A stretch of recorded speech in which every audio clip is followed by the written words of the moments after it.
Shqiptari mbeti te tava mish me oriz. Oriz me mish, tavë me mish me oriz. Tavë me oriz me mish. Nejse, s'ka rëndësi se si e themë.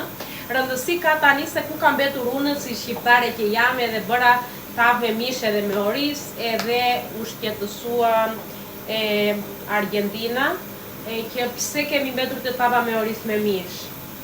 Ku të shkojmë, ja më thuaj ti, që të dukem që jemi të përparuar.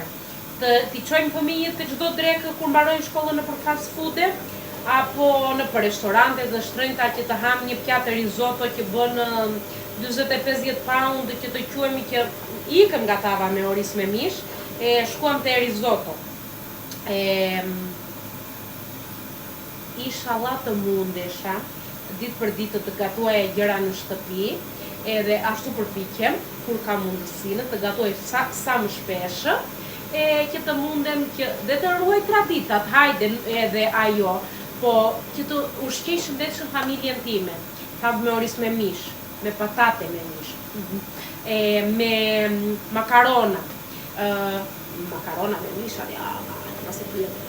të gjitha këto tavat që përgatitim në shtëpi edhe gatimet edhe gjellërat edhe të gjitha këto, për mua nuk ka gjë më të shishme edhe të shëndetshme që mund të hajë një njeri të hajë në shtëpi se sa të dali jashtë që të hajë.